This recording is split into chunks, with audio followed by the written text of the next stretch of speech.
نبينا محمد وآله وصحبه أجمعين. أما بعد، قال ابن القيم رحمۃ اللہ علیہ صراط الذین انعمت علیہم غیر المغضوب علیہم ولا الضالین کے تحت لکھتے ہیں کہ انسان حق جان لیتا ہے تو اس کی تین اقسام ہوتے ہیں. حق جاننے کے اعتبار سے لوگوں کی تین اقسام ہوتے ہیں. ایک یہ ہوتا ہے کہ حق جان کر کے اس پر عمل کرے، وہی صراط الذین انعمت، اور انہیں کی نقش قدم پر ہمیں چلنے کا حکم دیا ہے، یعنی حق جان کر کے عمل کرنا. اور دوسری قسم یہ ہے کہ حق جاننے کے بعد ڈھیٹھائی اختیار کرنا، منمانی کی راہ چلنا، سرکشی کی راہ اختیار کرنا. یہ یہودیوں کا طریقہ ہے، یہ مغضوب کا طریقہ ہے. تو ان لوگوں کے راستے سے بچنے کا اللہ تعالیٰ نے حکم دیا ہے. اور تیسرا یہ ہے کہ حق جانے ہی نہ اور آنکھ بند کر کے جو اسے اچھا لگے، اس کے دل کو اچھا لگے، وہ عمل کرے. اس سے بھی اللہ رب العالمین نے منع کیا ہے، اور ہم دعا کرتے رہتے ہیں ایسے لوگوں کے راستے پر اللہ تعالیٰ تو ہمیں نہ چلائے. تو یہاں دیکھیے معلوم ہوا کہ اگر ہمیں صراط مستقیم پر قائم رہنا ہے تو علم کے ساتھ قائم رہنا ہوگا، علم و عمل کے ساتھ قائم رہنا ہوگا.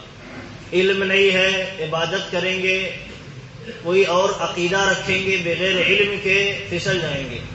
اور اگر علم ہے، علم میں آنے کے بعد اپنی خواہشات کی پیروی کرنے لگ جائیں تب بھی ہم پھسل جائیں گے. اللہ کا غضب نازل ہو جائے گا، جیسے یہودیوں پر نازل ہوا. علم کے باوجود سب کرتے تھے.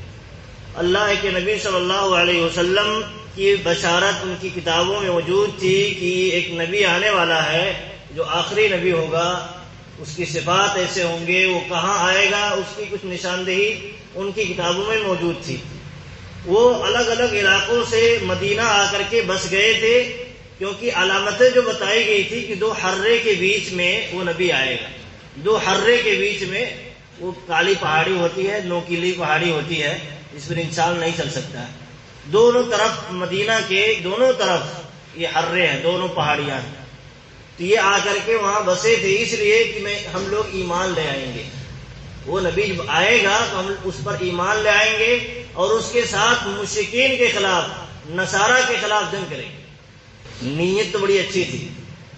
نیت اچھا ہونا کافی نہیں ہے، اس لیے معلوم نیت بہت اچھی تھی. وہ اپنے علاقے کو چھوڑ کر کے ایک نبی کی آمد کے انتظار میں اور اس پر ایمان لانے کی خواہش میں مدینہ آ بسے تھے.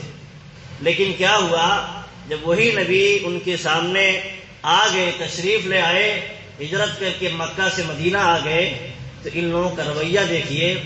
ایمان لانے کے بجائے کہا یہ ہماری نسل سے نہیں ہے، ہماری نسل سے نہیں ہے، ہم کیسے ایمان لے آئے. جانتے تھے وہ، اللہ رب العالمین نے کہا وہ جیسے اپنے بیٹوں کو جانتے تھے، پہچانتے ہیں، ایسے نبی صلی اللہ علیہ وسلم کی بھی پہچانتے تھے، یہ نبی ہے، آخری نبی.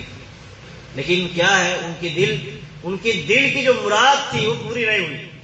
خواہش نفس کی مراد پوری نہیں ہوئی، یعنی ہمارے خاندان سے، ہماری نسل سے نہیں پیدا ہوا، ہم کیسے ہی مان لے آئے. انسان دیکھیے نیت بھی ٹھیک ہوتی ہے، علم بھی ہوتا ہے، لیکن جب سرکشی کی راہ اختیار کرتا ہے تو بہت دور نکل جاتا ہے، یہاں تک کہ وہ حق قبول نہیں کرتا ہے. تو ان لوگوں نے حق نہیں قبول کیا، ٹھکرا دیا، اللہ کے نبی صلی اللہ علیہ وسلم سے دشمنیاں کی، طرح کی. تو یہاں ہمیں جاننا یہ ہے، دیکھیے کہ علم اور عمل دونوں ضروری ہے. صراط مستقیم پر قائم رہنے کے لیے بغیر علم کے ہم قائم نہیں رہ سکتے، اور بغیر عمل کے بھی ہم صراط مستقیم پر اگر ہم کہیں، دعویٰ کریں، قائم نہیں رہ سکتے. ہمارا کوئی نہ کوئی، اگر علم ہے عمل نہیں ہے تو ہمارا کوئی نہ کوئی حصہ یا مشابہت یہودیوں سے ہے. علم نہیں ہے، عبادت ہے، تو ہماری مشابہت گمراہ لوگوں سے ہے، یعنی نصارہ سے ہے، کیونکہ بغیر علم کے وہ عبادت کرتے تھے. تو یہاں سمجھنا چاہیے، کیونکہ اللہ رب العالمین نے یہ سورۃ الفاتحہ کے اندر ساری چیزیں سمیٹ کر کے رکھ دی ہیں، بتا دی ہیں کہ کیسے آپ کامیاب ہوں گے، ناکامی سے کیسے بچ سکتے ہیں. اللہ رب العالمین نے رہنمائی فرما دی ہے. اور ایک بات یہاں دیکھیں کہ اکثر انسان دیکھیے خواہشات نفسانی کی جب پیروی کرتا ہے، اکثر لوگ جب پیروی کرتے ہیں تو بھلے حق پر ہوں ایک نہ ایک دن پھسل کے رہ جاتے ہیں۔ نصیحت ایک طرح سے اس آیت میں یہ ہے اور اللہ رب العالمین کے پیغام میں یہ ہے کہ آپ دیکھیے خواہشات نفسانی کی پیروی آپ نہ کریں، بلکہ اس کو کچلتے رہیں، دباتے رہیں، اللہ اور اس کے رسول کی پیروی کریں۔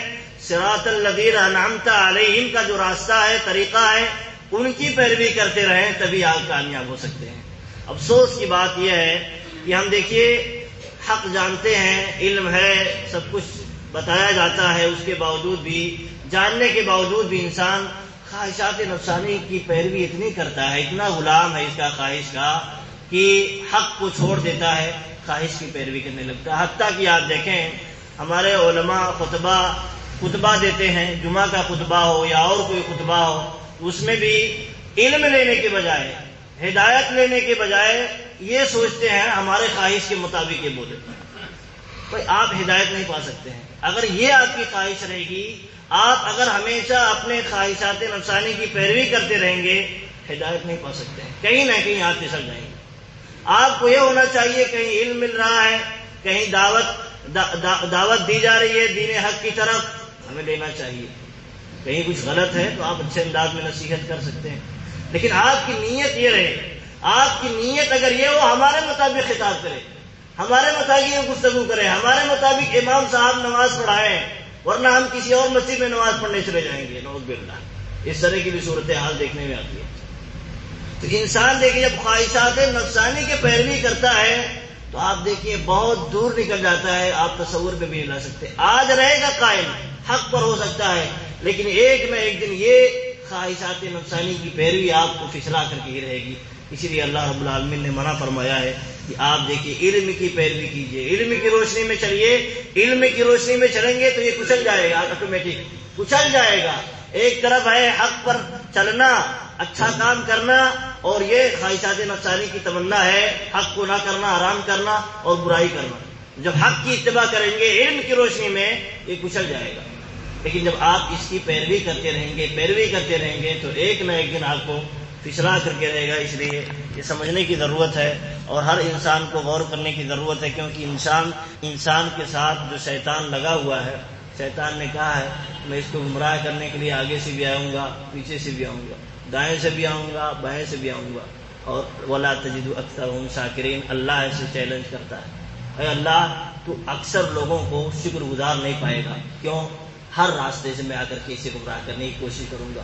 دیکھیے عبادت کرتا ہے انسان، نماز پڑھتا ہے، دینی مجلسوں میں آتا ہے، وہاں اپنی خواہشات نہ ڈھونڈے، اللہ کا فرمان، اللہ کے رسول کا فرمان، ہدایات ڈھونڈے، صراط مستقیم ڈھونڈے، اپنے خواہشات کی پیروی نہ ڈھونڈے، ورنہ پھسل جائے گا انسان۔ ایک بات یہاں اور اللہ رب العالمین نے ذکر فرمائی ہے کہ دیکھیے اللہ نے کہا ہے صراط الذین انعمت علیہم، ان لوگوں کے راستے پر چلا جن پر تیرا انعام ہوا، اور آگے کہا ان لوگوں کے راستے پر جن پر غضب نازل کیا گیا۔ یہاں دیکھیے ایک بات ہے، امام ابن قیم رحمۃ اللہ علیہ بڑی پیاری بات لکھتے ہیں، کہتے ہیں دیکھیے اللہ رب العالمین نے جب انعام کی بات ذکر کی تو اپنی طرف منسوب کر دیا، اپنی طرف، یعنی جن پر تیرا انعام نازل ہوا، اور جہاں غصے کی بات آئی اپنی طرف منسوب نہیں کیا، بلکہ کہا جن پر غصہ نازل کیا گیا، غضب نازل کیا گیا۔ تو ایک بات یہ ہے کہ دیکھیے انعام جو نازل ہوتا ہے، نعمتیں جو نازل ہوتی ہیں وہ اللہ کی طرف سے اور اللہ کے فضل و رحمت سے نازل ہوتی ہیں۔ ہمارے اعمال، ہمارے کرتوت اتنے نہیں ہوتے ہیں، اللہ کی جو نعمتیں ہیں اس کے مقابلے میں کچھ نہیں ہے، تو اس کے باوجود بھی اللہ رب العالمین دیتا ہے تو گویا اس کا نعمت ہے، اس کی فضل ہے، تو اس لیے اللہ رب العالمین نے اپنی طرف منسوب کیا، لیکن غصے کو اپنی طرف منسوب نہیں کیا ہے، وہ اس لیے کیونکہ جو غصہ نازل ہوتا ہے انسان کے اعمال اور کرتوت کا نتیجہ ہوتا ہے، انسان جیسا کرتا ہے ویسا اللہ رب العالمین اس کے ساتھ پیش آتا ہے، تو اس لیے اللہ رب العالمین نے غصے کو اپنی طرف منسوب نہیں کیا ہے، نعمت کو اپنی طرف منسوب کیا ہے، اور غصے کو لوگوں کے اعمال کی طرف منسوب کیا ہے کہ جیسا وہ کریں گے ویسا انہیں بھگتنا پڑے گا۔